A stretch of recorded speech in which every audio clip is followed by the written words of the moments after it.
Hello and welcome to another edition of Storytelling on Orchard Street. I'm your host, Pete Salamita, and we're in the broadcast studios of P&T Knitwear Bookstore, 180 Orchard Street. It's got a great selection of books, a cafe in the back. They have events here. So check them out, go to their website, and you'll be happy you did. My guest today is Leisha Nicole Stanek. She is a writer, performance poet, and publisher. This fall, Leisha debuted her provocative one-woman show, What We're Doing at Iowa Instead of Church, a biographical dark passage of feminine independence within the constraints of encroaching Christian nationalism. Her work has appeared in Peach Fuzz Magazine, Pre-Pause Press, the Rye Whiskey Review, and others. Leisha is currently working on a handmade limited edition of her first novel, Object, a memoir about her career as an art model, which will be available in early 2025. Welcome, Leisha. Hi, Pete. Thank you so much for having me. Well, hell yeah. So great to see you again. So you're fresh from Iowa. Right? Yes. You just got here this week, and you're here. You want to talk about that? Just a minute or two? The purpose of your trip, besides being on the podcast? So I'm not first on the list of reasons you're here. I don't know. This was pretty important. Yes. So the reason that I'm here initially, I'm with Obsolete Press, and who published my poetry book? Who published your poetry book? And we are. Rich, Dana, and I are working at Center for Book Arts, and we're doing a 4-day workshop about the printing and the analog counterculture. Wow. So it's doing a lot of hands-on creativity. That sounds awesome. And you had 2 classes? No. We've had two classes so far. We're having a 3rd class tonight, and one more on Thursday. Right. Yep. Of course, this is going to be aired like a week from now or whatever. Anyway, But the point is you're here doing very cool stuff, creativeness. You and Rich are among the most creative people I know. Like you do everything. Rich is insane. Yes, he is insane. Like how many things he insane. does, you know? Yes. But this show is about you, not about Rich. I've known Rich since the 90s, so we go way back. I'm glad I'm still in touch and friends with him. Yeah. Usually I talk to the guests, and we talk a little bit about their past, how they became the artists that they are. The piece that the one-woman show piece, we're going to get to that later. Sure. Do you describe it as a poem, or how do you describe what that is? Silly question, but it is a nonstop. From the moment I step on stage, it's just a waterfall of guttural conjuring of the lyrical world universe, I guess. Okay. I don't know. It's just it's poetic, but it's deeper than. It's there's so much more going on.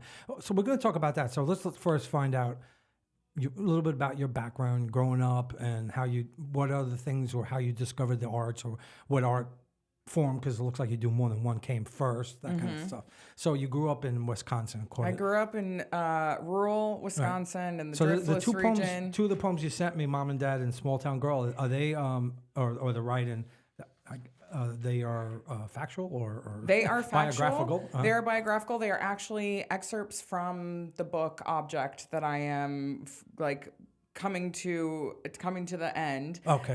It's going to be a great book judging from those pieces. I love Thanks. them. Yeah. It's a hybrid memoir is kind of what I'm going for. Because there are multiple voices. Mostly my voice, right? But I have to chronicle how I grew up in order Yes. to have So do that. gotten to that point. Yes, let's do So I grew up in a rural dairy community. My parents are still dairy farmers in the Driftless region. So that is the place where the glaciers just stopped bowling the earth over. So it's Wow. very, very beautiful. I've been in southern Wisconsin. It's a beautiful place. Yes, lots of high cliffs so a very insular, tucked-in community where there are, and I was raised Catholic, so Me too. And we could talk so about that that another guilt, day. All the guilt Yes. forever. It never leaves. It doesn't- never leaves, no matter how much you're like. I just turned 67 and it's still here. Right? in big doses. Yes. When was your birthday? November 29th. And by the way, happy birthday on the day of happy the belated show. birthday. I know, we're doing a birthday show. It is our We birthday could sing show. to each other at the end. Oh, we're both Sagittarius. Yeah. Oh. Who knew? Yeah. Fun. I see a connection. It's deep. Yeah. So I grew up in a time before cell phones. Yeah. And we didn't have, of course. And even probably before. Well, I don't know. I'm older than you. Probably. I don't know by how much. I grew up before answering machines. Yes. Well, which is weird. I mean, there were answering machines. Yeah, we didn't have answering machines. You called somebody if they weren't home, you were out of luck, or if like their parents were home, you hope they gave the message to your Right, friend. you hope they give the message, or you just let the phone ring and ring and ring and ring and ring. Right. So I didn't have a computer in my home until I was 14. Right. And so reading was the only way that I actually experienced the super outside world. Well, especially if you're living in a very rural place. Like how far did you have to drive for entertainment or so culture? 45 minutes to the good movie theater. Right. If we wanted to go shopping at Walmart, that was a 30-minute drive. Where were you compared to, say, Madison? Because I know I've been in Madison. That's a cultural. There's a lot of culture there. Yes, Madison was probably an hour and a half. Right. Is that the closest place? That would be the closest. I mean, we're kind of in between La Crosse and Madison, so like kind of in the middle of that. But like you really had to have an imagination, and I started writing at a really young age. My babysitter, when I was 9, the year I turned 9, she gave me a journal. Wow, and good idea. So I started writing right away. I'm assuming since your parents were farmers, they didn't have time for cultural stuff or the arts. No, and. Like, I mean, I'm the oldest of 4. Okay. So, and my mom ran an in-home daycare. So there was always a lot of other stuff going on. Right. And that's just the way it is. And probably very noisy stuff. Yes, very noisy stuff. At the high point of my mom's daycare, there were 12 kids in our house besides the 4 that were born of her womb. Right. So, a lot of action. yeah, a lot of action, a lot of animals, a lot of always doing the dishes. Right. Yeah. So learn domestic stuff. Right Down to the nitty gritty. Right. Mm-hmm. Farmers, dairy farmers? Dairy farmers, and still today. Were there dairy other farmers. animals on like chickens or whatever? Yes, my mom raised chickens. We actually butchered chickens. I almost cut my thumb off the last year that we butchered chickens at our house. Do you still butcher chickens now? They do, yes. No, you. Oh, me? I like would. when you go to have dinner, you buy a whole. I'm more into rabbits. I think there's something. But I got to tell you, there's something to be said for that. Like we just go to the supermarket, and it's all cut up, and you have no connection to the fact you're eating an animal. Right. Yeah. That's so true. Right. And so I learned how to grow a garden. I learned a lot of like really integral earth stuff. Right. For survival. That's good. You're a good person to know. You and Rich, because he knows how to do a lot of stuff. He's the biodiesel, and I'll. He was a beekeeper for a while. Right. And he had a peach tree and whatever, all the other things in carpenter. Yeah. Yeah. So you guys all right. So if there's and considering the current political climate, maybe I should move close to you guys because things can go crazy. If there's like an apocalypse, you guys will have a better chance of surviving. Plus, we have the mimeograph machines. I can't do anything. We can crank out all the news. I can cook though. I'm a good cook. Good. I was a chef. Yes. So and an excellent baker. Thank you. And you butcher the You can butcher the I'll chickens, butcher and the I'll chickens cook, and the I'll cook 'em, rabbits, and I'll cook 'em. right? Mm-hmm. I never cooked rabbit. I'll have to try it. I'm sure it's really good. Yeah. So the journal was the kickoff to writing? Yes, I kept a journal from the time I was 9 years old up until 22, the age Wow. of 22, because I got married. I got married the year I turned 23, Okay, you were young. and the journal that I had kept when we moved into our new house got sealed by accident with blue exterior paint, house paint, and so I just stopped writing. Wow. You didn't buy another journal? I didn't buy another journal. It was just kind of, it was a time that I stopped creating. What kinds of things were you writing? Were you writing about your daily life? Were you writing about fantasy stuff? The journal was daily life. Right. I have, that's what I've always written about. It's just my daily observations. So I take it you still have the journal, and that is helping you write Yes, the book. I have kept all of my journals. So Right. So looking it's back awesome. at that 9-year-old, Right. reading that 9-year-old, and then reflecting now as to where I'm at as a full-grown woman. So here's a question. When did you decide to write kind of a memoir, or, I say kind of because you said it was a memoir, but it was something else. It was Yes, it's a hybrid memoir. Hybrid, right. So there are notebook extractions. So I've been keeping a notebook while I've been life modeling, because the novel is about my 15 years of being a life model, art model, nude model in the rural setting of Iowa. okay. So that's what age were you when you started doing that? So I was 25. Right. Okay. Yes, 25 when I started. So the journal modeling. from before that, when you were a kid, does that help set up the memoir? And I see. It really helped inform what some of the thought processes I was having. And I really wanted to go to art school. That was always something I wanted to do, Savannah College of Art and Design, but I didn't. I ended up going to a Catholic college That's a in bummer. Cedar Rapids, Iowa. But I had a really amazing art professor, actually a really nice group of art professors there when I got there that really blew open my mind. Nice.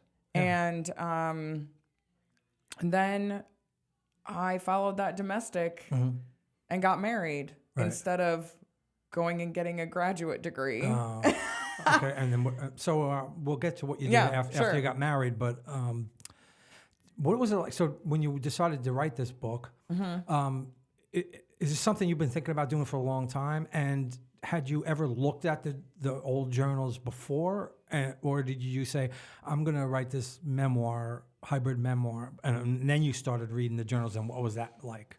So, what catapulted this book particularly was the death of an artist that was in the group that had actually that was integral into me becoming a life model long term. Right. And this person died in 2021, and another model and I went to the celebration of life. And the temperature in the room that day of everyone, all of the women that were standing in that room, the next day I just started pounding out words because there's a scandal. There's a big underlying kind of scandal with the within artist. Well, that's probably not the artist and the models and models, not models. Yeah. Well, I bet that's not many models. I bet that's not uncommon. It's not, and but But it's not with you. uncommon. You weren't one of the models. In a way, yes. Yeah. So this has been just kind of an unraveling of the experiences that I had and what seems normal and what's not normal, but what is normal, right? And what we tolerate for long periods of time, and multi-generational as well. Like the the ingrained sexism that women carry and also project onto each other and allow these sorts of things to continue to happen within these intimate circles when there's a nude person in the room. Right. So, so that catapulted the writing. But I started writing it not as a memoir, but as like a third person narration. And then I thought, you know what? And the way to really tell this, I need to write it as a memoir. Right. And unfortunately, one of the other models died in the time that I was writing this, and it actually has allowed me to tell more of the truth. Okay. Was this somebody you were close to or no? Close to for a short amount of time. Okay. She was in a car accident where someone was checking their Instagram messages and blew a red light 15 seconds after the light turned. For that reason. Yep. Not that there's any good reason to look at the phone.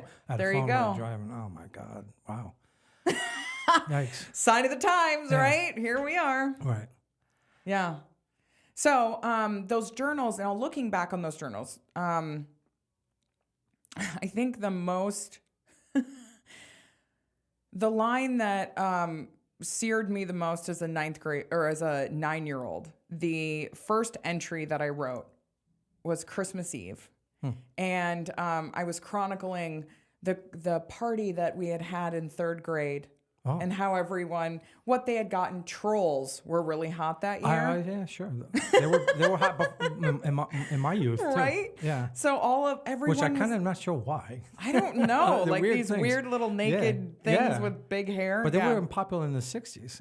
Yeah. And you're later.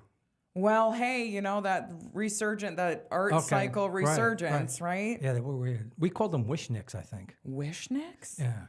I don't know why. I'm pretty sure that's what I remember. Wow. Yeah. Gotta do some research on trolls.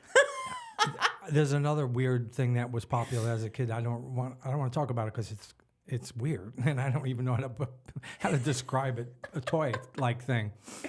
But in this journal entry, I'm writing, and then the next page, I make a notation that says, "My mom says that I've done enough writing, but I don't think so." And like that, that kind of. Did you have a good relationship with your mom? Yeah. Or normal? I mean, like normal mom relationship, I guess. She's a great mom. Right. Yeah. Okay. Yeah. Yeah. Is this a good time to read one of your poems or writings? Yeah. I keep saying poems. Well, so I don't know. I mean, both Mom and Dad and Small Town Girl, either one fits into what we're talking about. So it does. You can choose. Do you want me to choose one of them? Yeah, choose one, and okay. We'll see I'll how start. it goes. I'll do the Mom and Dad. Yeah. This has gotten some. I'm in some feedback groups right now with my novel, and this has gotten some nice praise. Yeah, I can understand why. So I mean that one alone makes me want to read the book. Oh. Yeah. Excellent. Yeah, I can't wait. Thank you. Yeah. Okay, here we go. Mom and Dad. My mom and dad bonded through brotherly death before they had a chance to glance at love. A fatal single-car accident in 1965 when both my mom and dad's older brothers died together on a sharp curve in a sloping valley very early on an April morning after celebrating for long hours at the bar.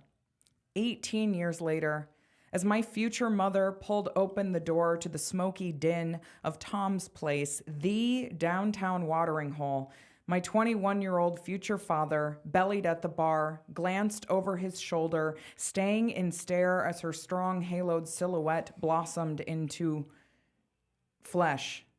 Leaning into his buddy's bicep, he declared in a hushed tenor, "I'm going to marry that woman." Raising his right finger for a sweat-beaded beer, he slid from maroon vinyl held together with duct tape, strutted to her space, exhaled a deep breath, extended the long neck, smiled, and asked, "Do you remember the accident?" That's amazing. By the way, thank you for sending this, because a lot of times I've interviewed people that I didn't know that much about their art, and so it's a little difficult, you know. I would like you to have a little context. It helps. It really helps. It might be, I've had like somebody recommended, and I didn't really know that much about them. It helps to read. There's so many layers in that one paragraph. It's intense. It's almost like that one paragraph is almost like a movie. It's like really, there's so much. It's a small town, life. There's the death of the two brothers. That's which and I mean unfortunately, drunk driving deaths still happen. But when I remember one happening when I was a kid to classmates. And it was devastating. I grew up in the suburbs, more people, than you grew up with. Yeah. But you know what? We didn't talk about it that much back then. No. Drunk driving. I mean, it still happens, and we talk about it, and it still happens. And there's even things set up to kind of help prevent it, but it still happens. But back then, it was just customary for people to go out drinking and not talk about what could be the outcome if you do. Well, and the vehicles were not equipped with the safety features that we are so accustomed to today. I mean, no seat belts and seat belts were not a thing. Right. I mean, the cars had them, but but you were like, well, nobody whatever. used them. Right. Right. So, wow. Yeah. That's a great. And the and the brothers dying together. I mean, that will be another book that I write in the future, because my father is the baby of 13 children. Whoa. 12 boys and 1 girl. Yikes. All born in 20 years. Oh. Yeah. My grandmother. Jesus. Yeah. That's intense. That's a strong womb. Yeah. And on my mother's side, there are 4 children in that family, but my mom was a year and a half old when that oldest brother died. Oh, okay. So, like, she doesn't really have a recollection of who that person was. But somehow your father said you remember the accident. Because he would have been like 3.5. Oh. 3.5 kind of or old 4. enough to get some sense of it. Yeah, feel the... But didn't remember how old your mother was. Right. And then the way it's described, how he, slides out of the booth, and that whole description, it sounds like, it has like a really old quality to it. Like it sounds different than what you would hear somebody describe a meeting now. Does that make sense? It has like vintage to it. Yeah. Oh, I like that. Yeah. Wow. So we're off to a good start. Good.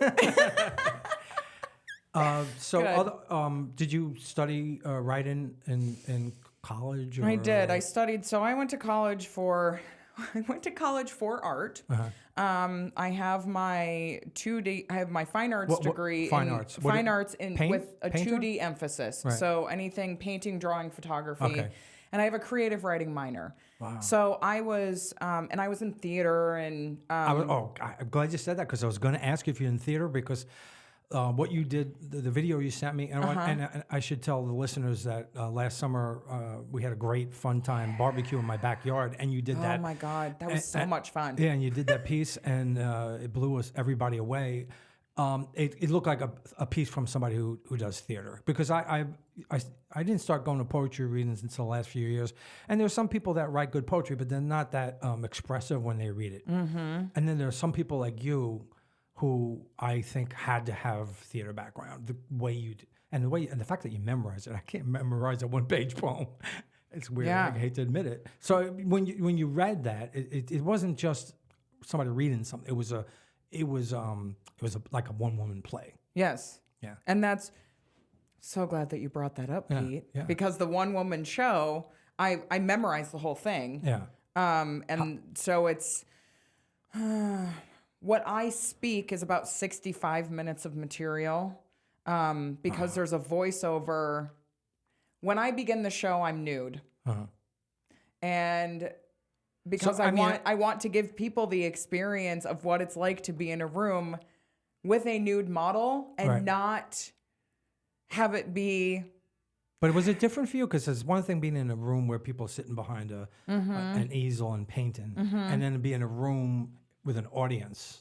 Or have you ever done that before? So I haven't done that before, but I do give every audience member, there's a church bulletin that goes along with it that is the program. Yeah. But on the back, there's a space that audience members can participate in the drawing. Oh, and that's a great idea. So they get a sharpened pencil and they have this drawing space on the back. And I encourage people to take this time to completely disconnect because cell phones are put away. It is a very strict, like cell phones are away. Should always be the case in a performance, in my Yes. opinion. And so they're put into sanitary bags, actually. Okay, good. Slip them into vintage sanitary bags underneath the nice. seats. Yeah, it's a full like immersive woman It sort really of is. deal. Yeah. And then people are encouraged to draw the model. And by the way, this is in Iowa City. This is in Iowa City that I performed this show. I do have another performance coming up at Cornell College on March 18th. Where's Cornell? I forget. Cornell College is in Mount Vernon, Iowa. Okay. So in a small community, but this the professor that I'm working with is edgy. And So, like, if this was like things like this have taken place in New York City for years, are you breaking ground where you are? I feel like I am because this is Even though it's 2024, there's still relatively small city. yes, but the temperature of the social condition has changed. I mean, we are really in a stronghold conservative area. I mean, our governor is I mean, taking away women's health care and book banning and I mean, they're not allowed to teach there are so many subjects they're not allowed to teach in school. And all of this is part of what you're writing too. Yes. Yeah. Yes. And that all comes out in this one woman show. Right. So what we're doing in Iowa instead of church, because I feel like the people assume that Iowa is very Christian, and it is. But there's just this. The arts are going away, I feel like, and I'm pushing back against that. Yeah, I was really going to say what you're doing is a form of activism. Yes. Right. Yes. Did you have that in mind, or? It's just what I write, Pete. Right. Yeah, okay. Always, or is this has it been what do you call it? Not exaggerated, but developed more because of the times. Well, I've always had a very strong sensual, sexual way of, especially in poetry. When I was in college, I mean, that's what I was writing a lot about. Okay. Also because I felt the freedom growing up as Catholic. You're not allowed to have those kind of thoughts. No, You're not allowed. Right. You are not allowed to just like head down, hands in pockets. Right.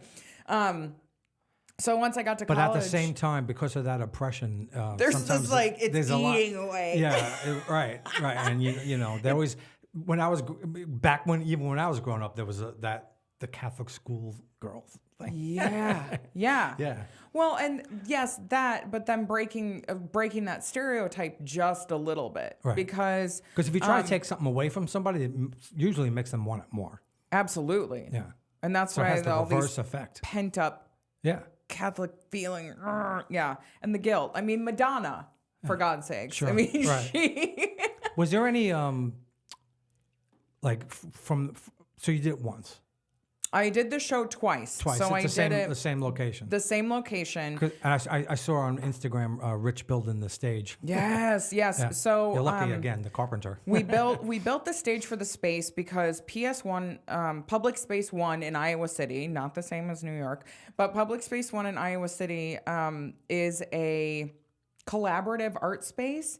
And they recently moved into an old house that was built in 1874. It's this beautiful old mansion. Like a nice space. With 3 stories. Right. And they have a lot of punk shows. They have a lot of artist talks and readings. They're not afraid to have punk shows in They're a not beautiful old building. No, they're not Landmark afraid building. to do anything that's in crazy. this space. Was there any blowback or anybody have a problem with the show or? Not to my knowledge. Right. The kind of reactions that I would get is that people would be speechless. Mm-hmm. They would look at me and say, "Oh my God, that was so intense." Well, it is intense. And that's not even. That's an understatement, actually. And I have to go home and think. Well, it does. It makes you think. We should. This might be a good time. Do you want to read something from that, or something from? Or you want to read something? Sure. I think we should. You read know something. what? I want to do. I want to do the show open, like just a little bit of the show open, because I don't actually speak this. And if you want a little more of an intense poem later, I can do one of those, like the Dirty Jesus Dude poem later. Yeah, you need to. That one for sure. Right. But we're halfway into the show, so we have to make sure we leave space for that. Absolutely. Okay. All right. So this voiceover takes place when I take my robe off and I start taking nude gestures. So the show open total is 7.5 minutes, but I'm just going to read a little bit of it. Okay. And this also corresponds, one more plug, this corresponds with writing in my novel as well. I took this from the book to put it in the show. So it's like this, it's beautiful overlap. All right. Sunday church is now 3 hours and requires that I am naked. Just me, a fever dream without embarrassment. Everyone in attendance records it while thoughts tumble and drip through my cranium. I try to collect and file in neat piles for regurgitation, but 30-minute stints of complete stillness make memorization of original randomness a chore. So it goes. I pose, but not before peeing out every ounce and dribble of urine, contracting my bladder to squeeze all the liquid from each and every cellular crack. Mom still teases me about my rain dance, an embarrassing nervosa that appears in hip-dipping squats, side-to-side soul shuffles, small kicks, and crotch grabs to avoid wetting myself in public. I wet myself for the first time in my hometown dime store, age 3, after my sister and I sit for a professional portrait. Mom sewed matching dresses to celebrate our growth. The photographer placed faux roses in our small palms. When smiling was done, while standing in the main aisle next to the root beer flavored lip balm, I feel the hot release of pee swelling the stretch of my gray tights. I can't clamp the flow. Instead, stare at the fake rose dangling in my palm and my soon-to-be soaked saddle shoes floating on flecked cream asbestos linoleum. When my mom realizes my accident, she yanks my arm in flustered disgust to the back of the store where the bathrooms are tucked in a dim hallway. When I graduate from high school, a family friend and nurse practitioner offers that I probably needed to have my urethra stitched tighter. Holding it in is some kind of win for women, I suppose. But I'd rather not drink the gallons of cranberry juice that my mom endured for her bladder infections and kidney stones. So before I leave the house or climb on the pedestal, I take all pee precautions. Sweat drips and tears and blood are embarrassing enough. In my 15 years of modeling, golden showers have yet to be requested. By the way, we need to take a break. I have to go to the bathroom. Okay. Just curious, what the first time you were a nude model? What was the motivation to do it, and what did it feel like, and compared to how it felt like this show? Nudity has always been an easy thing for me, even as a kid. Huh. I was scolded a lot for leaving the bathroom door open while I would pee. Right. And yeah, most people are kind of weird about it. yeah, there's a section in the book where I talk about my mom getting angry because she can see me getting ready in the morning because there's a light on in the bathroom, and she was walking outside in the dark early morning and she could see me getting ready. Mm-hmm. And she said, you need to close the curtains. Right. And like, it doesn't even occur to me. Right. Like, I'm not even, we all have bodies, right? And this is what I tell. I mean, it's something to be said for that freedom.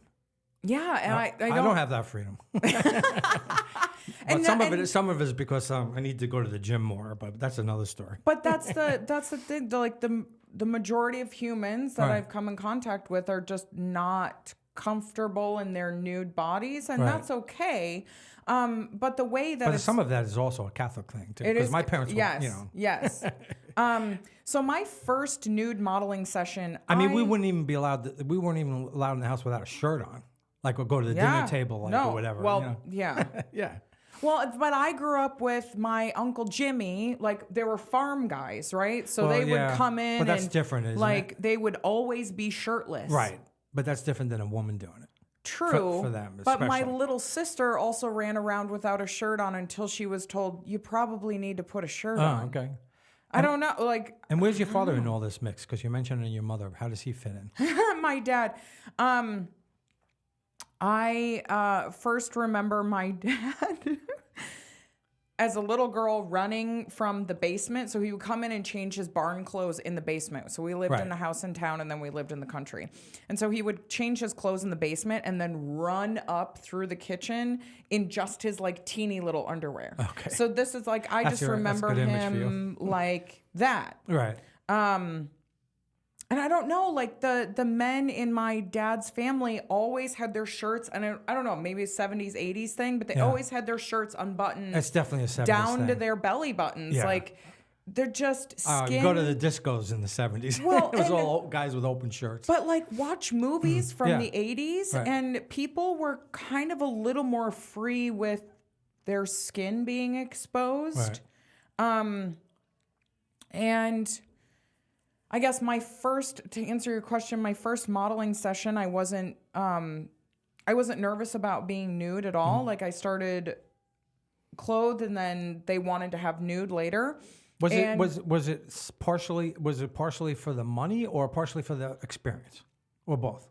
Both. Uh-huh. Because I had gone to school for art, and I had drawn life models. Right. I felt like I had a really good view because I had sat behind that easel and I was behind that pedestal, and I understood what the people sitting down below maybe would want as an interesting pose or gestures. In the beginning, I was really known for taking really extreme gestures.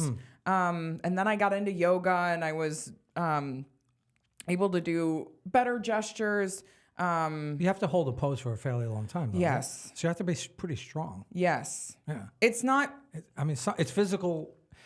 It's harder sometimes to physically on you. Like I work in a cafe. Right. One cafe, I two different ones. One is really busy, so I move around a lot. But the one where it's not as busy and I stand still more, it's painful.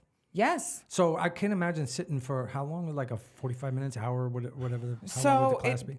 It depends. So when I get back to Iowa, I will be doing a 3-hour-long pose session. Wow. And what this entails is that I will pick a pose that I can sustain, and I don't want them to set a timer. Okay. Because I can sit for 57 minutes is like my body cutoff time. I don't know. It's like, Leisha, get the hell up. Like, it just Don't suddenly... you like get an itchy nose during this? Or No. So the mind over matter thing really comes in, and there's a way to move the pain throughout your body. Do you meditate? It becomes a meditation. Right. I have seen different dimensions. Right. I've experienced different beings. But I was really able to times in difficulty, I was able to sit for a really long time and think about things while other people are staring at you. Yeah. But you probably have to just be within yourself. Like you're not really, I'm not gonna say you're blocking out the other people, but you're kind of just you find something. Like, what do? You find something mentally to focus on? Or Music is very important. They play music? They do play Right, music. Right. And if the music... You pick it? It depends. Right. They can start playing music. Uh-huh. And if it's grating on me, Right. I will ask them to change it. Right. Because, I'm the one, I have no other, I'm not doing anything else but sitting with my eyes open. Right. Staring at a single spot because you cannot move Right. your eyeballs because it changes the shape of your eyes. I'm going to go home tonight and see how long I could hold the pose. Yeah. It's just curious. Probably 5 minutes. Yeah, it's... Did you have to practice? Like you train for it, like a athlete trains for playing basketball. Kind of. Yeah. I tell people if they're interested in being a model, see how long you can sit. Right. Like set a timer for 10 minutes and Right. see if you can sit unmoving Right. or standing. Right. So I like to hold 25-minute standing poses, but that means you don't move a muscle. And Which one's harder, sitting or standing? Standing is more fatiguing. Yeah. Like I said, when I stand at work in one place too long, But sitting cuts blood flow to places in your body that you wouldn't normally think about. Do you afterwards you go to like a sauna or you could have go to a massage parlor or something? I do yoga every morning. Okay, right. I'm a 10-minute. I get out of bed and I stretch. I try to do that too. The last time that I did a long helps. pose, Have to. I pinched a nerve the last time I did a long pose. I don't doubt it. Do you want to read something because we're blowing through this? Oh my show God! Really fast. We could just talk and talk and talk. Well, that's part of the show. I love it. It's a talk show. It's good. It's good. Yeah. Okay. Well, do you want me to do Dirty Jesus Dude? How long is it? It's an 8-minute piece. We do have time. Then that would be pretty much mostly of it. Is there something you can break into two pieces and not lose its momentum? Do what you want to do. I'm just going to go for it. Okay. We have okay. 8? Yeah. Here we go. All right. Oh, that's right. You don't need the paper for this. No, I don't need the paper. This is locked in here. All right. God bless you. Here we go. I'll give a little context. By the way, is this online that people can see it? No, this is the first time that this is going to be available for viewing or hearing. Wow. Debut on Storytelling on Orchard Street. Yes, because this is... it's going to blow up the internet. This is a really intense piece. Okay. And it talks about... talks about that hot button issue called abortion that, we're unfortunately in right now. And this poem was inspired by an Instagram reel that my friend sent me, and I watched it and I was like, oh, and then I went, ugh. Right. So, here we go. Okay. All right. Dirty Jesus Dude on Instagram finally leads me to my feminine worth. Dirt-covered looking Jesus Dude on Instagram, aptly named Adam, tells me that my womb is the connection to the void, to the ether, to the other side. Proclaiming with love for the feminine in hyper gesticulations that wombs are the bearers of souls, with a finger on the button of life and bringers of death, the invisible opening to the untouchable universe. I loosely concur, hearting his propaganda and sigh at his perfected reel of golden light. Soft voiceovers, grainy film profiles, catwalk models stroking baby bumps wrapped in billowing peasant skirts of youthful white. My pupils widen with rapturous worth, sudden glowing validation for this body, that this spirit of energy chose to place itself in. For my 19-year-old unwed Catholic mother couldn't choose abortion. So here I am, as a womb carrier, cradling a fresh bundle of questions. First, when does the soul exist? Before or after I know that I am pregnant? Maybe after 12 weeks when that extra organ, the placenta, takes over to feed the fetus, then tries to crawl with desperation into my body and take over my skin? Is it acceptance of the predicament, especially if unwarranted, like the 12-year-old girl raped in her front yard who couldn't abort because puritanical fascist ideals overturned Roe? Is that a soul? Or just an unfortunate kid having a kid?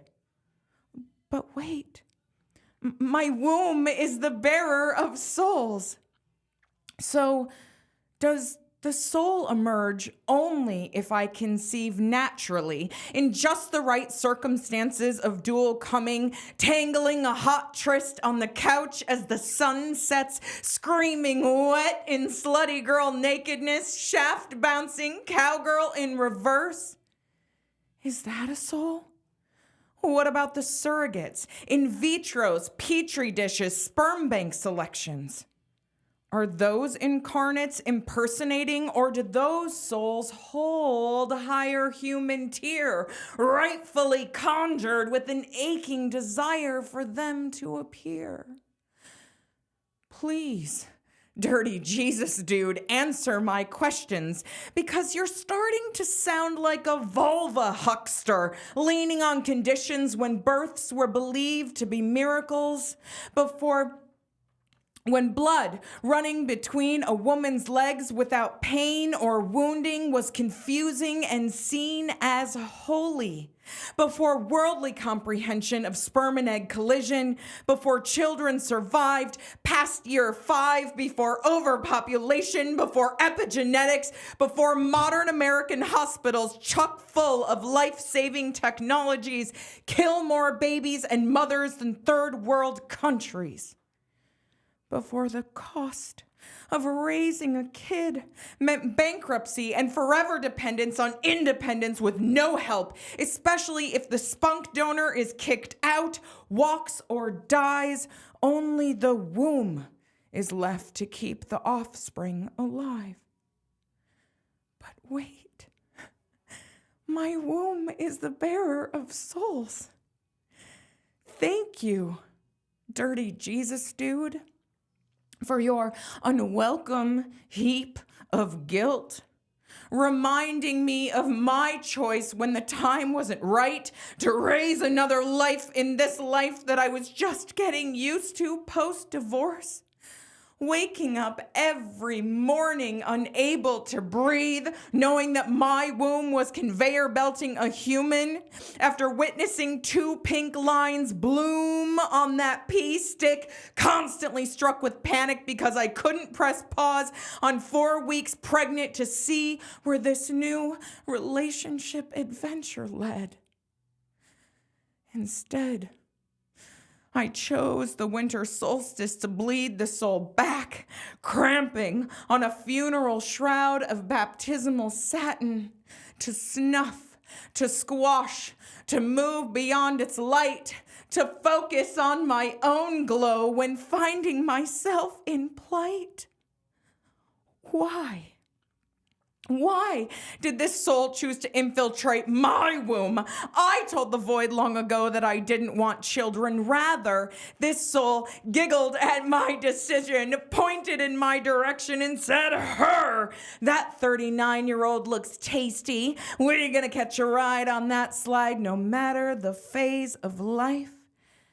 When I'd never before been pregnant, didn't think I could, when a wand ultrasound confirmed PCOS and then 12 years of depo keeping my egg count at rest. Was this a soul saved in waiting for my perfect mate? Of course, because we were both in the best physical shapes of our existence, pumping each other full of life-giving essence 3 times a day. But wait, my womb is the bearer of souls. So, Adam, these final questions you forced me to ponder. What happens when it's over? When my womb retreats and I find freedom from progesterone swings and calendar counting preparation to avoid blood drips on a beach vacation? What happens when my womb sees only death? Does my universal connection fade? Does the impossible unknowing of feminine intuition just suddenly slip away? What about my sisters with hysterectomies? Is the womb just the uterus, or do ovaries count too? God, I'm so confused. Please, dirty Jesus dude, with your all-knowing, interconnected Instagram power, please answer my questions swiftly and tell my womb what to do. Wow. Whew. Yeah. Thank you for listening to that again, Pete. Oh, yeah. Well, it's my 3rd time. Yes, your 3rd time. Oh, man. Ugh. What Actually, I'm going to put this on. what was it like writing that? Like, so you saw the Instagram and it motivated you to write. It just spilled out. Really? It spilled out. The feelings I've seen, like, okay, what inspired me to write it? It's personal too. It's personal. So Yeah. the very, very short story, and this is a part of the show as well. I display 2 wedding dresses. I purchased 2 wedding dresses when I got married. Long story, not going to go into it. But This is at 23? at 23, I purchased 2 wedding dresses. Right. And so when I reclaimed myself post-divorce, I didn't want to bring those wedding dresses inside of my house. So in order to initiate them, How long were you married? I was married for 12 years. 12. Oh, that's a long time. Yeah, it was a good sprint. Yeah. And in order to bring that wedding dress, one of the wedding dresses into my house, I decided to menstruate all over it. Oh. And then I wrote reflections about what it was like to just sit on satin and bleed on satin for the duration of my period. And I was like, man, this is really comfortable. Okay. But then I thought about, like, it was a filtering process. And so I wrote about it, and then I wrote on the dress. So the dress itself became a piece. Ever displayed as an art piece? Or It's displayed as an art piece. Okay. So then the second wedding dress, when I became pregnant and I knew I wanted to abort because I didn't want to have children, like starting at 12, I knew that I didn't want to have children. Okay. And so I was like, plus you were 39. I was 39 years Right. old. So It's, for me, that's not what I wanted. Right. Anyway, so I had this other wedding dress. And I decided to do my own insular performance with it. So I aborted on this wedding dress. Here's the thing about wedding dresses in the Catholic Church. Mm-hmm. A used wedding dress can be donated back to the Catholic Church in order to be refashioned for a dead baby baptismal gown. Wow. So just like that multiple layer context with that. And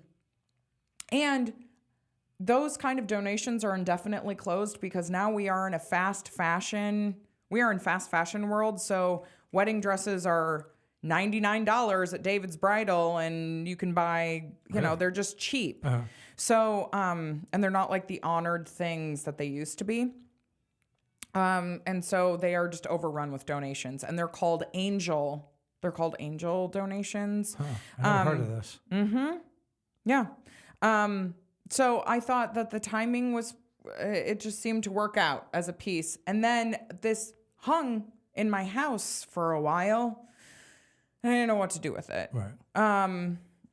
And so when my friend sent me this Instagram piece with this reel, I was like, holy shit. And I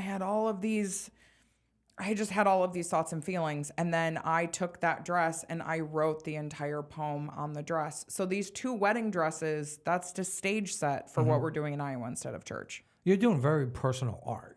Is that? Yeah. So when I read a poem, some of the poems I read, in particular when I have my friend Fred play guitar, because when he plays guitar with me, he elevates the emotional content, right? Because music can be very emotional, and he's very good at picking the emotion that matches what I read. There are a couple pieces I do that are more personal, and I get exhausted after it, and they're only like a minute, or maybe when there's music added, let's say it's 3 minutes. What do you feel like after you do what you just did? I mean, there's like the physical feel. I have this like, because nothing I've written is that personal and that deep and more than personal. It's also, well, it's part of a very, it's a hot button. It's a issue, like, and it's taboo. Right, and taboo. Like this is There's like so much women's layers. health is Right. taboo, and that's Right. really nutty. But, I don't know. I get this fire in my chest, and like I want more people to hear it. Like I want us to start talking about this stuff, because the more we talk about it, the more we find out that we have more things in common. Right. I mean, there are more women that have abortions than, a lot of married women have abortions. Right. Period. Yeah. That's the reality. Yeah. It's anyway. So if anyone out there is interested in hosting me and for my one woman show, I'm taking calls for venues. So that poem is in the one woman show, and it's like 3/4 of the way into the show, because it builds. Like it talks about. Wow. So you have to do something after that? It must be different. It must be really hard to. What comes after that? What comes after that is, I want you. I sing this little song. Seriously? More than your cell phone wants you. Okay. And so, then- but and that's then probably I good, do- because that probably relieves the tension. That relieves the tension a little bit, but then I do the big denouement, what we're doing in Iowa instead of church. It's a 13.5-minute poem about education, about like us being too attached to these screens that we just can't, like, we need them, but at the same time we can't put them down. Right. Like, and what it's doing to humanity. Yeah, I totally. It's changed things. Yes. Yeah. Quite a lot. We only have a couple more minutes. Yep. It's tradition that I read one of mine. Great. And I pick one very short, so we can talk a little more before we leave. Okay. Perfect. And Please.